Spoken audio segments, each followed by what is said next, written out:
આદિવાસીઓ પર કરવેરા નાખવામાં આવે છે અને 1899 માં મુંડા વિદ્રોહ અંગ્રેજો સામે થયો, એની નેતાગીરી બિરસા મુંડાજીએ લીધી અને એમાં એમની ધરપકડ કરવામાં આવી. ઘમાસણ યુદ્ધો થયા, એક બાજુ તીરકમઠા ભાલા, એક બાજુ ગોળીબાર થયો અને એમને જેલમાં પૂરવામાં આવ્યા અને માત્ર 25 વર્ષની ઉંમરમાં જેલમાં એમનું મૃત્યુ થયું અને સેનામાંથી મૃત્યુ થયું છે. એના આજ દિન સુધી કોઈ પુરાવા આપણને મળ્યા નથી. ત્યારે સાથીઓ, આ બિરસા મુંડાનો ધ્યેય આદિવાસી સ્વાયત્ત રાજ, આદિવાસી સ્વતંત્ર રીતે સ્વમાન શેરની જેમ જીવે એવો ધ્યેય હતો. તમને ને અમને બધાને ઇતિહાસમાં ભણાવવામાં આવ્યો. ઉત્ક્રાંતિવાદ, ચાર્લ્સ ડાર્વિનના ઉત્ક્રાંતિવાદના સિદ્ધાંતોમાં જણાવવામાં આવ્યું કે જ્યારે આ પૃથ્વી પર માનવી સભ્યતાનું ઉત્પન્ન થયું ત્યારે આદિમાનવ તરીકે સૌપ્રથમ પૃથ્વી પર આદિવાસીઓ આવ્યા. શરૂઆતમાં પેડાની શોધ થઈ, અગ્નિની શોધ થઈ, ધાન્યની શોધ થઈ, ખેતીની શોધ થઈ અને બધા ખેતીની શોધની સાથે સાથે પરિવારો સાથે રહેતા થયા.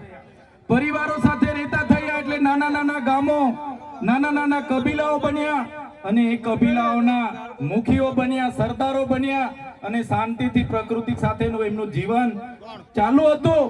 એ દરમિયાન આ દુનિયામાં સંપત્તિ માટે લડાઈ થઈ, સત્તા માટે લડાઈ થઈ, સ્ત્રીઓ માટે લડાઈઓ થઈ અને એમાં એ લોકોની જે સભ્ય સંસ્કૃતિ પોતાને માનનારા સમાજ દ્વારા આદિવાસી સમાજના એક કબીલાઓ પર આક્રમણો થયા. સામદામ દંડભેદ નીતિ અંતર્ગત જ્યારે આપણો આદિવાસી સમાજના એ લોકો સરેન્ડર નહીં થયા તો યુદ્ધો કરીને આપણા કબીલાઓ છીનવાઈ ગયા અને આપણું શોષણ થયું, ઘર્ષણ થયું, જળ જંગલ જમીનો છીનવાઈ. અને તમે જોયું હશે આપણા દેશ પર બહારથી મુગલો આવ્યા, ડચો આવ્યા, હુણો આવ્યા, અંગ્રેજો આવ્યા, પોર્ટુગીઝો આવ્યા, ફ્રેન્ચો આવ્યા અને આ અંગ્રેજોએ પણ 200 વર્ષ આપણા દેશ પર રાજ કર્યું. એ ઇતિહાસથી લઈને આજ દિન સુધી આદિવાસીઓનું માત્ર ને માત્ર શોષણ થતું આવ્યું છે.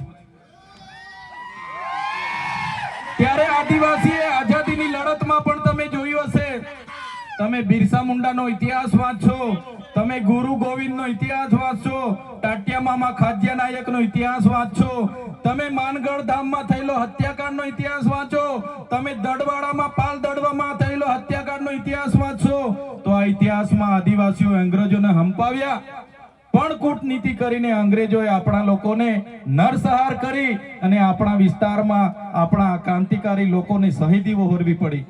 દેશના આઝાદીમાં આપણું આટલું મોટું યોગદાન હતું. દેશ આઝાદ થયો, દેશમાં લોકશાહી આવી, લોકશાહીમાં દેશમાં બંધારણ બન્યું અને બંધારણની કલમમાં 444, 244, 13 કમાં આપણા વિસ્તારને 5મી અનુસૂચિ તરીકે જાહેર કરવામાં આવ્યો. એ જ પ્રકારે દેશના આસામ હોય, સિક્કિમ હોય, મિઝોરમ હોય, નાગાલેન્ડ હોય, મેઘાલય હોય, તમામ રાજ્યોને અનુસૂચિ 6 અંતર્ગત સમાવેશ કરવામાં આવ્યો. ત્યારે અનુસૂચિ 6 ત્યાં લાગુ કરવામાં આવી અને ગુજરાતમાં આજ દિન સુધી અનુસૂચિ 5 લાગુ કરવામાં નથી આવી. અને આ સત્તામાં બેઠેલા લોકો અનુસૂચિ 5 લાગુ હોવા છતાં પોતાનો સત્તાનો દુરુપયોગ કરીને આદિવાસીઓની જમીનો છીનવી રહ્યા છે, આદિવાસીઓના ખનીજો છીનવી રહ્યા છે, કુદરતી સંપાદનો છીનવી રહ્યા છે. રોડના નામે, ડેમના નામે, આ વિસ્તારમાં કોરિડોરના નામે, જીએમડીસીના નામે, હાઇડ્રો પાવરના નામે, જીઆઈડીસીઓના નામે, સરકારી આવાસોના નામે, સ્ટેચ્યુના નામે આજે આદિવાસીઓને એમની જમીનો છીનવાઈ રહી છે. આજે આખા દેશમાં 80 લાખ આદિવાસીઓ વિસ્થાપિત થયા છે. એ આ સરકારો દ્વારા કરેલી દેન છે સાથીઓ. આજે ગુજરાતમાં, આજે દેશમાં 8% આદિવાસીઓ છે. 2011 ની વસ્તી ગણતરી પ્રમાણે 11 કરોડથી પણ વધારે દેશમાં આદિવાસીઓ છે. આજે ગુજરાતમાં 15% આદિવાસીઓ છે. 1,25,00,000 આદિવાસીઓ ગુજરાતમાં છે. 29 જાતિઓ ગુજરાતમાં આદિવાસીઓની છે. આજે તમે મને બતાવો કયા ક્ષેત્રમાં આદિવાસીઓ 15% છે, બતાવો મને. તમે સચિવાલયમાં જશો, આદિવાસીઓનું લિસ્ટ તમે માંગજો, તમે હાઈકોર્ટના જજની યાદી જોઈ લેજો તમે. ઇન્ડસ્ટ્રીયલના આપણા આદિવાસીઓને કેટલા લાભો મળ્યા છે જોજો તમે. રિયલ એસ્ટેટમાં આપણા આદિવાસીઓની સંખ્યા જોજો. ત્યારે આઝાદીના 78 વર્ષમાં સરકારોએ માત્ર ને માત્ર આદિવાસી બજેટમાંથી અમૃત મહોત્સવો કાઢે છે, વિકાસ મહોત્સવો કાઢે છે, ગૌરવ યાત્રાઓ કાઢે છે અને પોતાના તાઇફાઓ કરે છે. ત્યારે હવે આપણે બધાએ જાગી જવાનું છે અને આ સરકારને 2027માં ઉખાડીને આપણે ફેંકી દેવાની છે. સાથીઓ, અમે 4 વર્ષ પહેલા જનનાયક બિરસા મુંડાજીની પ્રતિમા ડેડિયાપાડામાં સ્થાપના કરતા હતા અને એમના વિચારોને ઉજાગર કરવા માટે, એમના વિચારોમાંથી આવનારી પેઢી પ્રેરણા લે માટે અમે ત્યાં પ્રતિમા સ્થાપિત કરતા હતા. ત્યારે આ ભાજપના સાંસદ મનસુખભાઈ વસાવા, 3 જિલ્લાની પોલીસ અને એમના RSS વાળાએ આપણને ત્યાં પ્રતિમા સ્થાપતા અટકાવી દીધા હતા અને પ્રતિમા સ્થાપતા આપણા ઘણા લોકોને ડિટેન કર્યા હતા. 3 જિલ્લાની પોલીસ અમને પકડવા માટે આવી હતી, છતાં આપણે એમનાથી ડર્યા નથી અને બિરસા મુંડાની પ્રતિમા ડેડિયાપાડામાં સ્થાપિત કરી છે. ત્યારે આજે દેશના વડાપ્રધાનને આજે ડેડિયાપાડા આવવું પડે એ આપણા બધાની તાકાત છે. ત્યારે વડાપ્રધાન ડેડિયાપાડા આવે છે ત્યારે લોકોને ભેગા કરવા માટે 500 કરોડ આદિવાસી બજેટમાંથી જોગવાઈ કરવામાં આવી છે. હજારો બસોની વ્યવસ્થા કરવામાં આવી છે અને બધા કર્મચારીઓને એમાં લગાડી દેવામાં આવ્યા છે. આજે ડેડિયાપાડાના ગામડાઓમાં ટીડીઓ ના મળે, તલાટીઓ ના મળે એવા ગામડાઓની ગલીઓમાં આ ગુજરાતના નાયબ મુખ્યમંત્રી, એમના મંત્રીઓ, એમના સાંસદો, એમના ધારાસભ્ય ડેડિયાપાડાના ગલીઓમાં 4 દિવસથી ફરે છે. જે લોકો એસી ચેમ્બરોમાંથી બહાર નહોતા આવતા, જે લોકો ગાંધીનગરમાં પડ્યે ફતારીએ રહેતા હતા, એ લોકોને ગામડે ફરતા કરી દીધા. એ આપણી બધાની તાકાત છે ભાઈઓ. ત્યારે નરેન્દ્રભાઈ મોદી આપણા કુળદેવી માતાના દર્શને જવાના છે. દેવમોગરા એ મહારાષ્ટ્ર, મધ્યપ્રદેશ, ગુજરાત અને રાજસ્થાનના લાખો લોકોનું આસ્થાનું કેન્દ્ર છે અને દેવમોગરા જઈને રાજનીતિ જ્યારે કરવા માંગે છે ત્યારે નરેન્દ્રભાઈ મોદીને હું આ મંચ પરથી કહેવા માંગુ છું, તમને જો આદિવાસીઓ માટે હિત હોય તમે દેવમોગરા જજો, તમે હિજારી લઈને આવજો, તમે મોવડાનો ચોખ્ખો દારૂ 1 બોટલ લઈને આવજો, તમે એક મરઘું લઈને આવજો, 1 બકરો લઈને આવજો. દર્શન કરીને એની પ્રસાદી કરીને તમે ત્યાં જ જમીને પછી જજો. ત્યારે અમે માનીશું કે તમે આદિવાસીઓના હિતેચ્છુ છો. તમે આદિવાસીઓ માટે આજ દિવસ સુધી તમે 24 વર્ષથી રાજનીતિમાં છો. આગળ મુખ્યમંત્રી હતા, હમણાં વડાપ્રધાન છો. આદિવાસીઓ આજે શિક્ષક માટે આંદોલન કરે છે, શાળા માટે આંદોલન કરે છે, નર્મદાના પાણી માટે આંદોલન કરે છે, પોતાની જમીનો બચાવવા આંદોલન કરે છે, જીએમડીસીઓ હટાવવા આંદોલન કરે છે, જીઆઈડીસીઓમાં રોજગાર માટે આંદોલન કરે છે. ત્યારે નરેન્દ્રભાઈ મોદીજીને કહેવા માંગુ છું, હવે અમે લડેંગે, જીતેંગે, जिंदाबाद मुर्दाबाद आवेदन निवेदन अनुसूची जो हमारा पैसा है, जो हमारी अनामत, जो हमारी 73 एनी जमीनों ने आवनार दिवसों जीएमडीसी ना नामे मागशो, माल सामोट प्रोजेक्ट ना नामे मागशो, हाइड्रो प्रोजेक्ट ना नामे मागशो, अणु मथक ना नामे मागशो तो अमे आंदोलन नहीं करवाना, अमे नेपाळवाड़ी करवा माटे गांधीनगर आववाना छे. અમે नेपाळवाड़ी કરવા માટે ગાંધીનગર આવીશું. તે દિવસે તમારો ન અમારો સામનો થશે, તે દિવસે ખબર પડશે ઓરિજિનલ આદિવાસીઓ કોણ છે તે. ત્યારે કેટલાક મીડિયા વાળા મિત્રોએ મને પૂછ્યું, તમારા ડેડિયાપાડામાં નરેન્દ્રભાઈ મોદી આવે છે, તમારું બધું પૂરું થઈ જાય.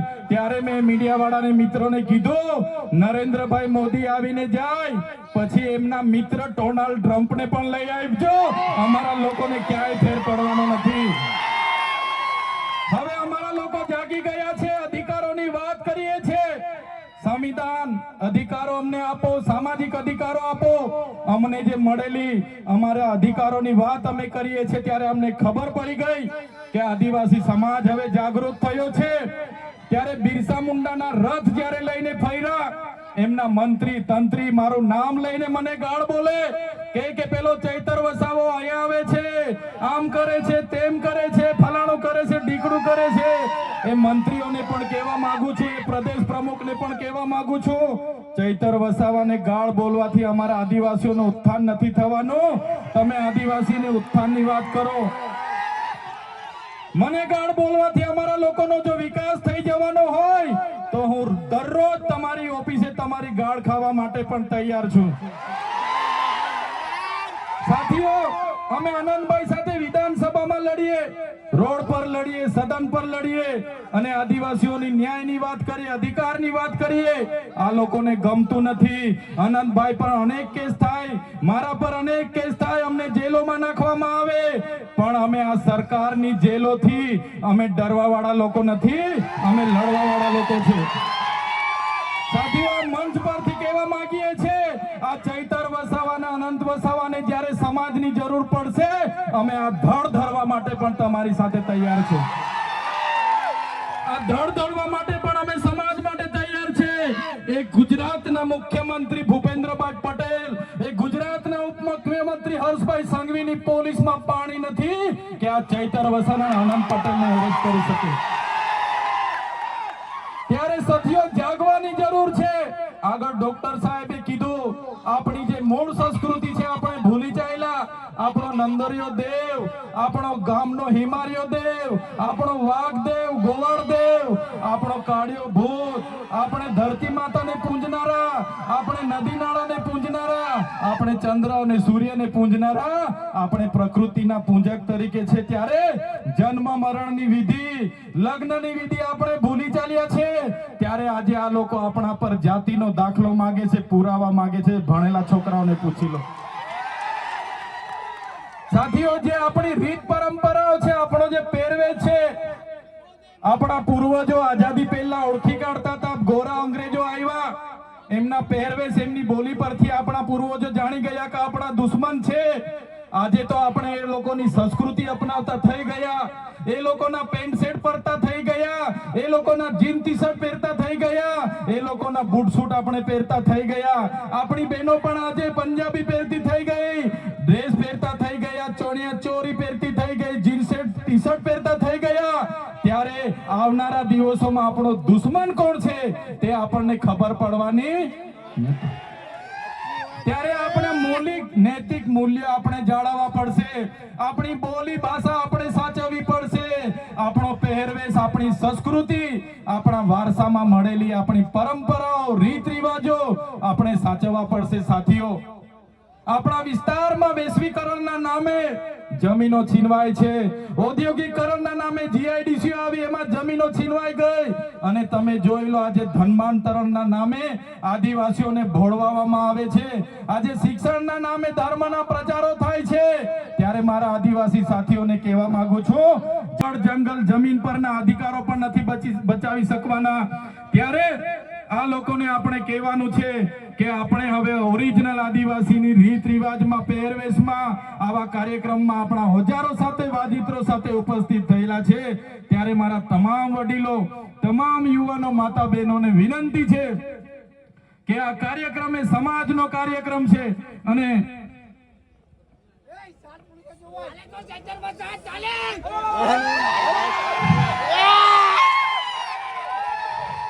આજનો આ કાર્યક્રમ એ આપણી સમાજની તમે એકતા બતાવી છે. આજે ભાજપના એ નેતાઓને, ભાજપના એ મુખ્યમંત્રી, ઉપમુખ્યમંત્રીને અને ભાજપના એ વડાપ્રધાનને આદિવાસીઓની તાકાત આજે આપણે બતાવી દીધી છે. એ બદલ બધાનો ખૂબ ખૂબ આભાર. આ આપણી તાકાત છે. અને જ્યારે પણ કોઈ જીએમડીસી ની વાત આ વિસ્તારમાં લઈને આવશે, જ્યારે પણ આ વિસ્તારમાં હાઇડ્રો પ્રોજેક્ટના નામે ગામડાઓ વિસ્થાપિત કરવાની વાત કરશે, કોરિડોરના નામે ગામડાઓને વિસ્થાપિત કરવાની વાત આવશે, માલસામોડ પ્રોજેક્ટના નામે ગામડાઓ વિસ્થાપિત કરવાની વાત આવશે, કે કેવડિયાની મારી બહેનોને હેરાન કરવાની વાત આવશે, તે દિવસે પણ આવો ઘોડાપુર આપણે પહોંચવાનું છે. તે દિવસે પણ ઘોડાપુર થઈને આપણે પહોંચવાનું છે. ત્યારે મારા સાથીઓ, મારા વડીલો, મારા યુવાનો, બાળકો, સૌ તમે પોતાના વિસ્તારમાંથી પોતાના રોટલા ખાઈને પોતાના ભાડે થઈને તમે અહીંયા પહોંચેલા છો. ત્યારે આ તમારો ભાવ, આ તમારા અમારા પ્રત્યેનો પ્રેમ, આ તમારો સહકાર અમારી તાકાત છે. આજે અનંતભાઈ અને હું જ્યારે આવડી મોટી સરકાર સામે લડતા હોય, આ સરકાર પર પોલીસ છે, આર્મી છે, એમના કલેક્ટર છે, એમના એસપી છે, એમની કોર્ટો છે, એમનું તંત્ર છે, યંત્ર છે, મંત્ર છે, પણ અમારી સાથે અમારી જનતા છે. એ લોકો અમને ક્યારે કાઢી નહીં શકે. સાથીઓ, કોર્ટમાંથી હું છૂટીને આવ્યો અને આ પોલીસ, એ ભાજપની પોલીસે ખોટા સોગંદનામા કર્યા અને સોગંદનામાના લીધે મને ડેડિયાપાડામાં આજે પ્રવેશ બંધી છે. અને હું રાજપીપળા રેમ છું, ત્યાં પણ કેટલાક પોલીસ અધિકારીઓ અને ભાજપના નેતાઓ કહે છે કે આને નર્મદામાંથી પણ બહાર કાઢો. ત્યારે નેતાઓને હું કહેવા માંગુ છું, તમે મને ડેડિયાપાડામાંથી બહાર કાઢશો, તમે મને નર્મદામાંથી બહાર કાઢશો, અમે અમારા લોકોના દિલમાં વસેલા છે, ત્યાંથી ક્યારે બહાર નથી કાઢી શકવાના. અમે અમારા લોકોના દિલમાં વસેલા છે, ત્યાંથી કોઈની તાકાત નથી કે અમને તેમાંથી બહાર કાઢી શકે. ત્યારે સાથીઓ, હમણાં આપણો બધાનો વિરોધ જોઈને, આપણી બધાની કામગીરી જોઈને આ લોકોએ હમણાં મંત્રીમંડળ બદલ્યું, બધા મંત્રીઓને બદલી કાઢ્યા. આપણા વિસ્તારમાં પણ 4 રબર સ્ટેમ્પ મંત્રીઓને રાખી દીધા છે. ત્યારે આ સરકારને કહેવા માંગીએ છે, ભેંસ દૂધ ઓછું આપે તો ત્યારે ભેંસના ખીલા બદલવાથી દૂધ વધતું, ભેંસ દૂધ ઓછું આપે એના ખીલા બદલવાથી ભેંસનું દૂધ વધતું. આવનારા દિવસોમાં સરકારને કહીએ છે, મંત્રીઓ બદલવાથી અમારો કોઈ વિકાસ થવાનો નથી. 2027માં અમે સરકાર બદલી દેવાના છે. બદલી દેશું ને આપણે? તૈયાર છો બધા? ત્યારે આ સરકારને ખબર પડશે કે સરકાર બદલવા વાળા આવી ગયા છે. ત્યારે સાથીઓ, વધારે વાતો નથી કરતા, હજુ આપણે અહીંથી રેલીનું પ્રસ્થાન કરવાનું છે. આજે વડાપ્રધાન નરેન્દ્રભાઈ મોદીજી ડેડિયાપાડામાં આવે છે એમ કરીને પરવાનગી તો માંગવાની હોતી નથી અમારે, છતાં પોલીસ વિભાગ અને વહીવટી તંત્ર દ્વારા કહેવામાં આવ્યું કે જેમ બને તેમ પ્રોગ્રામ પતાવજો. ત્યારે એમને કહેવા માંગીએ છીએ, અમારો જે વડાપ્રધાનનો કાર્યક્રમ છે એમાં આગળ કીધું એમ પોલીસ 7000 છે, આંગણવાડી કર્મચારીઓ આ લાભાર્થી તે લાભાર્થી કરીને ભીડ કરશો, પણ આ ઓરિજિનલ આદિવાસીઓની ભીડ જોઈ લો, એ જ અમારી તાકાત છે. ત્યારે સાથીઓ, ભગવાન બિરસા મુંડાની જે ઉપદેશો હતા, એમના જે વિચારો હતા, એમણે પોતાનું 25 વર્ષમાં પોતાનું જીવન આપણા માટે સમર્પિત કરી દીધું. આપણે બધા એમના વિચારો, ઉપદેશો અહીંથી લઈને જઈશું. આપણી અસ્મિતા બચે, આપણી સંસ્કૃતિ બચે, આપણા રૂઢિ પરંપરા બચે, આપણા નૈતિક મૂલ્ય બચે, એ સૌની જવાબદારી છે. સાથે સાથે ઘણા યુવા વર્ગ અહીંથી મને સાંભળે છે, એ યુવા વર્ગને પણ હું અપીલ કરું છું, તમારો આ સમય તમારો કેરિયર બનાવવાનો છે. વ્યસન અને ફેશનને હાલ પૂરતા સાઈડ પર મૂકી દેજો. તમારું પહેલા કેરિયર બનાવો, પછી આપણે આવનારા દિવસોમાં બધું જોઈ લઈશું. એટલે મારા તમામ સમાજના લોકોને અપીલ કરું છું, આ સરકાર આપણને ભણવા ના દે, આ સરકાર આપણે રોજગારી ના આપે, છતાં આપણે બધાએ સાથે મળીને આવનારા દિવસોમાં આપણા સમાજને દિશા આપવાનું કામ કરવાનું છે. ત્યારે યુવાનો આ વાતને પણ ધ્યાનમાં રાખે અને બધા જ આપણે આપણી ભગવાન બિરસા મુંડાની જે પ્રતિમા છે ત્યાં ફૂલહાર કરવા માટે રેલી સ્વરૂપે જવાનું છે. ત્યારે બધા જ લોકો, વડીલો, માતા બહેનો, બધા જ લોકો આ સાંસ્કૃતિક કાર્યક્રમોમાં ઢોલ નગારા વાજિત્રો સાથે સહભાગી બનો અને આ આપણી રેલીનો કાર્યક્રમનો હવે શરૂઆત કરીએ. જય આદિવાસી, જય જોહાર, ઉલ ગુલામ જિંદાબાદ.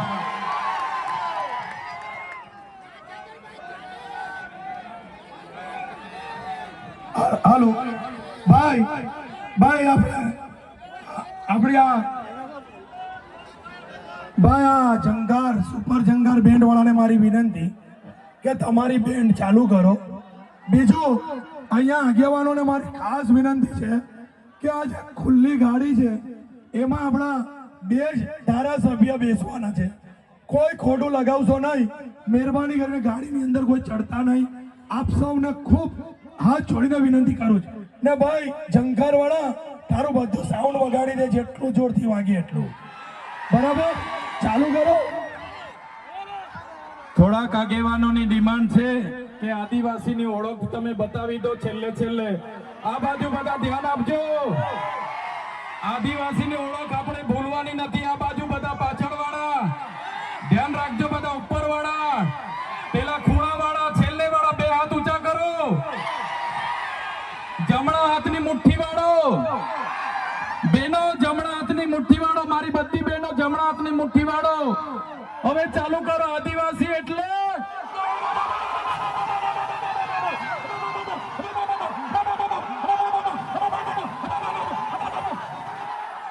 આ આદિવાસી છે. અબોબો આદિવાસી જ કરી શકે, કોઈની તાકાત નથી અબોબો કરવાની.